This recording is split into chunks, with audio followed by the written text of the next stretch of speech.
Welcome back, everyone. Humor is often used to address some pretty serious topics related to race. And that is the case of a play called Songs of the Dragons Flying to Heaven. Joining me now is the artistic director of the Asian American Theater Company, Duy Nguyen, as well as the artistic director of the Crowded Fire Theater and the director of this particular play, Marissa. Thank you both for being here. Thank you. Let's go ahead and take a look at a trailer of the play so people can see what we're talking about. The reason why so many white men date Asian women is that they can get better looking Asian women than they can get white women because we're easier to get and we have lower self-esteem.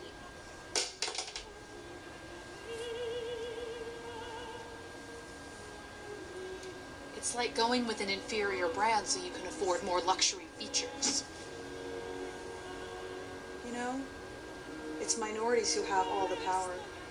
We can take the word racism and hurl it at people and demolish them, and there's nothing you can do to stop us.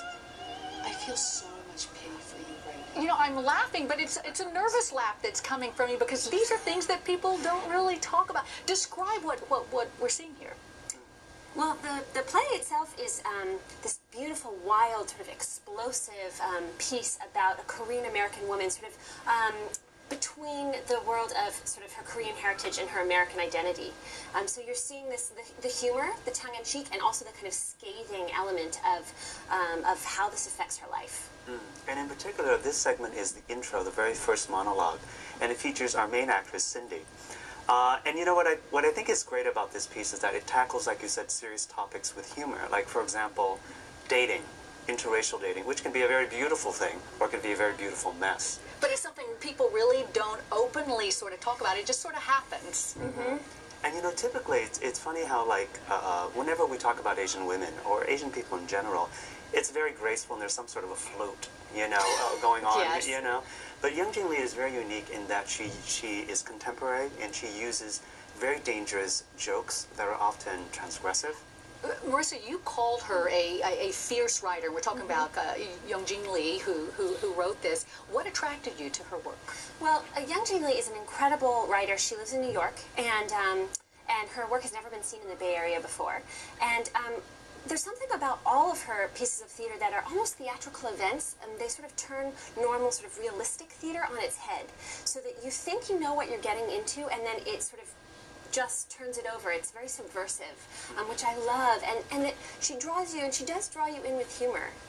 Where do we get the title, Songs of the Dragons Flying to Heaven? Well, that title is it's so interesting. That's actually the first piece of literature ever written in the actual Korean alphabet, and that was the title of the piece that had various poems in it. And so I think Young Jin Lee uses that. She sort of appropriates that title to make you think that you're walking into something, as Duy said, maybe with flutes, that's going to feel traditional and safe and comfortable. And as soon as you get in, you know, you start with this kind of language and monologue. Well, I have to ask you, I mean, usually if you're an artistic director, sort of, this is your play, this is your stage, and then you have yours over here. But how did you two come together? Well, you know, and do you get along when you're in the same space? Two artistic directors with two ideas? Well, you know that in the Bay Area, Asian and whites always get along. We love each other. It's like, you know, it's you know, one of my friends joke, it's kind of hard to be in a relationship with your own race in the Bay Area. But all joking aside, I think it's a great collaboration because we actually share a lot of artists together. And both of our works are, you know, we genuinely are attracted to works that challenge things socially. And this definitely does. And when you two were working together, did you share ideas? I mean, I know that you were the director, but when you take a look at it, you take a look at it from a Caucasian woman's side, you take a look at it from an Asian male side? Yes. I have no trouble listening to women tell me what to do. Really? No, actually, My mother trained me very well. This is a question. It's been a very important conversation that we've had all the way through. You know, we teamed up because we did have a sort of, both of our companies have a sense of interest in the same kind of work, and we've had to really talk about, you know, what does this mean for us to come together? What does it mean for our audiences? And, you know, for us, for me as a white, you know, Jewish white girl, to direct this piece. Which means you're kind of Asian, really. Okay. All right. Where will we see this? Quickly. We just got a little time. At the Thick House in Potrero Hill, from March 24th to April 16th. Fantastic. Well, Marissa and Duy Nguyen, a pleasure having you here today.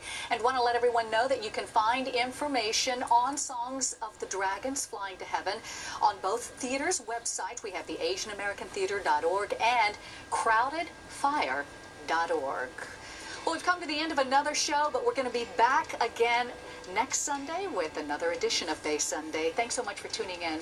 I'm Sydnie Kohara. Have a great week, everyone.